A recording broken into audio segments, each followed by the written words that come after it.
All right, we got Rinrin versus Dingus. Let's peek this out. Let's peek this one out, guys. All right, so historically this is a bad Bayonetta matchup, but you know we saw Geist put up one hell of a fight against Apollo Kage, and then like we mentioned, I think Dingus took this the last time they fought, but you know Rinrin was not having the best of runs that day. Today he's making top 8 once again. I can't think about Apollo Kage or like any of the other 3 people involved in the picture. I think it was not Skittles. the Soreza meme. That was Soreza is just like is living rent free with his memes. yeah. He's probably laughing right now and he doesn't know why. All right, yeah. So once again, like the thing is like you know, like Snake fundamentally just plays the game amazing, amazing counterplay. See, that's how you know like Rinrin knows his stuff, because you have to always be careful with Bea to which time the grenades. One of the few things she actually has in this matchup, but you know. Okay. Yeah, so far pretty even. Usually first stock of game 1, you want to feel out your opponent's movement and approach options if they throw out some. Mm-hmm. So, you know, this will be a different game going into the second stock, but very expected for it to be this close so far. Yeah. But, like, if Rinrin gets this first stock, you know, he's one of the... Uh-oh. And there. What? That is so unfortunate. Rinrin obviously not happy about yeah, that. But, Dingus I mean, wasn't even happy about it either. And Dingus has left the building. Nope, there he is. All right, so... I don't even know how it fell off. I mean, whatever. Regardless, back to 2 stocks apiece. Rinrin's able to clean it. Rinrin always has those. I mean, that's just kind of the thing he does.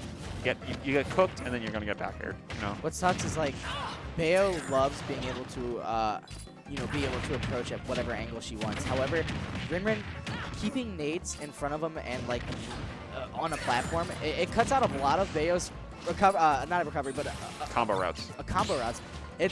And you have to like be really, really frame tight with your combos as well, because Rinrin does have access to frame 1 grenade pool. And if you watch Geist versus Apollo Kage, it was a very potent option in that matchup. All See right. that tracking Dingus off stage, not quite gonna get him. That was a beautiful recovery on his end, though. Oh, I always talk about the Bayos of Ohio. Yep. And when I talk about Dingus, I talk about him as very mix-up heavy on his landings and recoveries. It's so hard to know what Dingus wants to do, because like everybody else usually fishes for their 1 to 2, maybe 3 combo starters, but Dingus is like, I'm gonna do a whole bunch of things and then I'm gonna go away from you. Yeah. It's very like in like a storm and leaves like, you know, like a breeze kind of. I don't know what I just said. Anyways, yeah, no, Rinrin with the lead, and obviously, you know, he's just gonna place his grenades and C4s in a way that Bayonetta can't like get her approach options, and she's just gonna slowly take this chip damage. Dare out of shield. It's such a good positioning tool. Oh, and the angle that it sends at, it's perfect. I have never actually seen snakes go for dare out of shield until post-quarantine, and then all of a sudden every snake and their brother was doing it, so. Yeah, that's what's in, but that's still damage. Okay. We talked about mix-ups. Lands that ABK in midair and then just down airs. Finds that air dodge or whatever the disadvantage option was. Oh, yeah. But C4, gonna catch the ABK in the middle of it. Snap it right up. Snap it to a Slim Jim. Yeah, nothing stops an approach like C4. Yeah. So Rinrin gonna take game 1 with a JB2. It's gonna be interesting to see what stage Dingus is gonna run back to, because I feel like Bayo would like the smaller space to like kind of not be cornered by grenade as much. But you know, once again, it's just that like Snake likes every stage to a certain extent. I feel like the only stage he doesn't like holistically like is FD, and even then, there's some benefits to that stage. Yeah, I think we could see a Yoshi's or Battlefield pick. You definitely don't. Well, you don't want to go to that stage. You definitely don't want to go to PS2 against Snake. That is not the way the camera works on that stage. You can hardly see C4s when they're on platform and you're up close. They went to PS2. And it's on top of that. It's just a big stage. Wait. It's just a big stage. It is. Woohoo Island, living room, Shadow Moses Island, Dreamland. Oh. Are they just gonna run it back? No. No. Dracula. Okay. We're going back to PS2. That was fun. That was what a journey we all just went through. I mean, like, I felt like I just went around the world in 80 days right there. We went around several worlds of several video games. All right, so game 2, going to bring it to PS2. I wonder what the thought process is here. We're going to find out, I guess. I know Bayo has a little bit more recovery options with how, like, the ledges of PS2 is set up. But, I mean... There's also some like really low mix-ups you can do with the center wall of PS2 below the stage. Not a whole lot of Bayos go for it. It's not extremely practical unless your opponent literally sits their controller down. So I don't think we'll be seeing a lot of it, but it's kind of worth bringing up. Imagine if Bayo just like shot her gun like Joker does, and then this matchup is suddenly even, you know? She has to fire it off of that arc, which is just never good for what, you know, because like, part of the reason why the Joker matchup's so good for like Joker in this matchup is because he shoots the gun, and then it blows up a grenade, you know, because it's just a straight shot. But one of the reasons I used to love playing Mega Man when I was a Mega Man main in this matchup because pellets just stopped everything. Oh, yeah.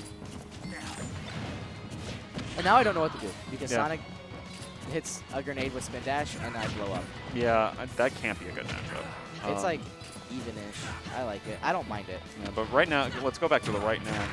All right, the F tilt, and then Rinrin's going to set up the storm, but uh-oh. Yeah, he ran out of iframe for that spot dodge, but, you know, still not going to. And the back throw, yeah. That's the DI check right there. And that's, again, I talked about this in an earlier set.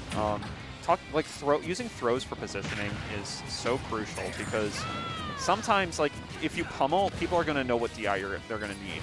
And even if, like, you go for a throw mix-up, if you just do it, sometimes you're just going to get crazy early kills, you know? Oh, and a character like Snake, dude, you get so many stupid kills with this character. Speaking of stupid kills, we could be about to witness one. Nope, C4 not quite going to do it.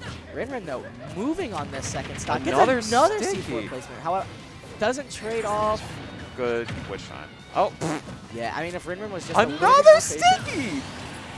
This man's playing tag with TrueDingus right now. You just land C4 and you're like, you can't touch me, you can't touch me. Runs around like, yeah, no, this is where Rinrin thrives the most. Legitimately one of the scariest players in this. Another one! Another C4 placement. I mean, like, what can Bayo do about it? Like, she has to hold shield in this matchup. That or if you throw out a witch time, another one! Rinrin straight up just playing a tag with TrueDingus right now. Oh, it was a good bait. Recovers high to almost want Dingus to go up there, and then you blow up C4 with the end leg that Bayo picks up. the teabag. Rinrin very well, happy I know that these two people are friends. Oh, absolutely. Yeah. And I think these two love playing with each other. I love playing Dingus. I think Dingus is a fun guy to play. Yeah. Great shield. Oh, no, they're sticky. And for some reason, it's not transferring. Like, usually, like, you can transfer the sticky after a few moves. Like, all of Bayo's combos just didn't transfer it over. No, Snake, I almost want to say he, like, lathered himself in, like, oil before this set. Because, Cover like, yourself in oil. The stickies just aren't staying. Oh, he tried again. I saw it. But, yeah, no. Oh, nah. Oh, nah. I don't know what I just witnessed, but Rinrin playing tag. I mean, you kind of run down Bayo, and Bayo doesn't know what to do when Snake actually approaches, and then he just goes, smacks you, runs away, and then you're like, oh no, what just happened? I feel like Dingus could have like used more uppies out of shield Definitely. to like avoid that. But that, again, that's scary because, like, what if you whiff that and then all of a sudden, oh, there's a grenade below me and I have to use my other moves and then I'll have end lag and then sneak and dash it. That's a bad. Okay, I have to go. Oh, well, goodbye, Time Gear. More hyper for everybody. Isn't that all we need in life is just a little bit more hyper? I mean, come on, guys. You gotta love having some hyper in your life. Your daily, your weekly, once a week dosage of hyper in comms, talking in your ear, talking about Smash Bros. I mean, come on. Who wouldn't? But we are gonna have yet another banger set ahead of us. So while Time Gear is on the hunt for Rinrin, We are going to get Elfowls versus Psychod. These two have played quite a few times since Psychod has been back in Cincy. It's been pretty back and forth. I mean, Elfowls definitely knows what to do against Psychod. It's getting to that point. My top 5 favorite holidays. Okay, well, that's a tough one, Ferb. My number 1 is definitely Thanksgiving. I think Thanksgiving is the best. Number 2, Christmas. Gotta love Christmas. Number 3, Easter. Number 4.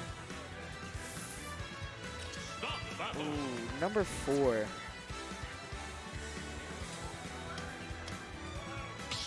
Shoot, you done got me messed up, Ferb. You done got me messed up, making me